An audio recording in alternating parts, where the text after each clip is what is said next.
कितना सुकून और कितनी बेफिक्री है ना इस लाइफ में। और एक हम इंसान हैं, हमारी तो टेंशन ही ख़त्म नहीं होती और ना ही काम ख़त्म होते हैं। हर इंसान की ज़िंदगी में कोई ना कोई ऐसा तो ज़रूर होता है जो उसे सारी ज़िंदगी वो भूल नहीं सकता। आज मैं भी कुछ ऐसा ही आपके साथ शेयर करूंगी, तो वो वीडियो लाजमी देखिएगा पूरी। बिस्मिल्लाहिर्रहमानिर्रहीम, अस्सलाम वालेकुम एवरीवन। कैसे हैं आप सब? आई होप कि आप सब ठीक ठाक होंगे और अपनी लाइफ को अच्छे से एंजॉय करके गुजार रहे होंगे। अल्लाह ताला आप सबको हमेशा खुशबाश और हंसते मुस्कुराते हुए रखे, आमीन सुमा आमीन। शादी के तकरीबन 1 साल बाद अल्लाह ताला ने मुझे बहुत प्यारे से बेटे से नवाजा और 15 दिनों के बाद वो बेटा मेरा अल्लाह ताला ने मुझसे वापस भी ले लिया। और वो 15 दिन मेरी ज़िंदगी के ऐसे दिन थे जो कि मुझ पे 15 साल से भी ज़्यादा भारी थे। उन 15 दिनों का एक एक लम्हा मुझ पे तकरीबन एक साल के बराबर भारी था।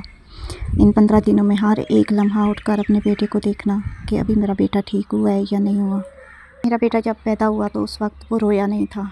उसे न बहुत ज़्यादा, पैदाइश के तकरीबन 10-12 घंटे बाद उसे इतना तेज़ बुखार हो गया कि उसे साथ ही झटके लगना भी शुरू हो गए। पैदाइश के बाद डॉक्टर्स ने उसे इतना ज़्यादा मारा, पीटा, झंझोड़ा, लेकिन वो रोया नहीं। उसकी पैदाइश एक प्राइवेट क्लिनिक में हुई थी। उसके बाद भी डॉक्टर्स ने बोला कि इसे जो है ना गवर्नमेंट अस्पताल ले जाएं और इसे एडमिट करवाएं। हम सरकारी अस्पताल ले गए, रावलपिंडी के एक होली फैमिली हॉस्पिटल में ले गए, तो उसे दाखिल कर लिया डॉक्टर्स ने और उसके तमाम टेस्ट करना शुरू हो गए। नर्सरी में रख दिया मेरे बेटे को और मैं नर्सरी से बाहर, मैं और मेरी सिस्टर, मेरे हस्बैंड 15 दिन ऐसे अस्पताल में। पैदाइश के वक्त मेरा बेटा माशाल्लाह इतना ज़्यादा सेहतमंद था कि उठाने से उठा ना सकने पता। और जब वो डॉक्टर्स के हथे चढ़ा तो डॉक्टर्स ने उसके जिस्म से सारा खून निचोड़ लिया। पीला सा उसका रंग हो गया था। और जब वो नर्सरी में रखा ना उन लोगों ने, तो मेरा बेटा जो है वो सबसे बड़ा, और ऐसे सीधा ना रखने हो ना तो फिर साइड पे करके ना तो लटाया उन लोगों ने। तो उसके जिस्म का कोई भी हिस्सा ऐसा ना छोड़ा उन लोगों ने जिससे, जहाँ से उन लोगों ने खून ना लिया हो, जहाँ पे उसके कनोला ना लगाया गया हो। और आखिरी दिन जब सारे जिस्म से खून निकल गया ना तो हर जगह पे चेक कर लिया उन्होंने कि कहाँ से खून लिया जाए। हर जगह पे कनोला लगा के, तो उसका खून जब जिस्म में रहा ही नहीं तो कनोले में क्या आएगा। तो फिर उन लोगों ने उसे उसके ना सर पे कनोला लगा दिया। वो दिन मैं कभी नहीं भूल सकूँगी। और नर्सरी में रखी हुई मशीनों की आवाज़ अब भी मेरे कानों में गूंजती है। डॉक्टर्स को एंड तक उसकी बीमारी का कोई पता नहीं चला, ना ही वो उसका कोई इलाज कर सके। बस खून और टेस्ट करते रहे। 15 दिन तक लगातार उसके टेस्ट होते रहे मुख्तलिफ प्राइवेट लेबॉर्ट्रीज़ में भी, लेकिन उन लोगों को उसकी बीमारी का कोई पता नहीं चला। वो बेटा मेरा एक ख्वाब था।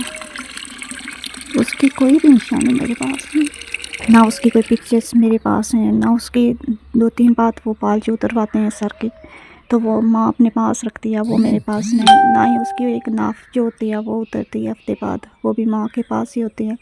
कुछ भी मेरे पास नहीं रहा उसका, वो सिर्फ़ एक ख्वाब था। बेटे के मरने से तकरीबन 3-4 दिन पहले मेरे हस्बैंड ने मुझे अस्पताल से ज़बरदस्ती घर भेज दिया। कहते हैं कि जो भी होगा अल्लाह करेगा, खैर होगी तो आप घर जाओ। तो मैं उनके कहने पे घर आ गई। मेरी सिस्टर उधर रही है, मेरे हस्बैंड उधर रहे हैं, बाकी लोग भी आते जाते रहे हैं सब। और मैं यहाँ पे घर और वो अस्पताल नर्सरी में मैं उसके हालात देख के आई थी।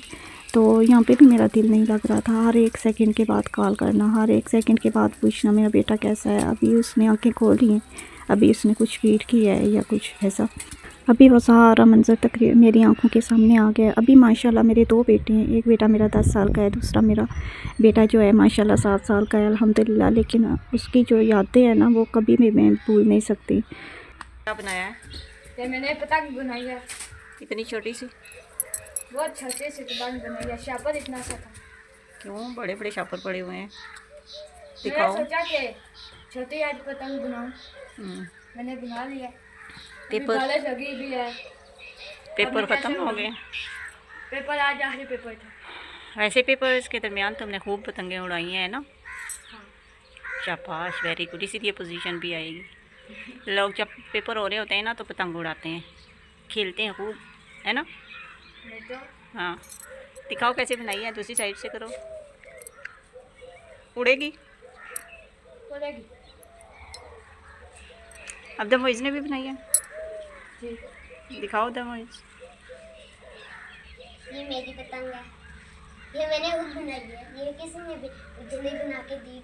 बेतरा भी आपको है और सब कुछ आपको खिला करने भी भाई है।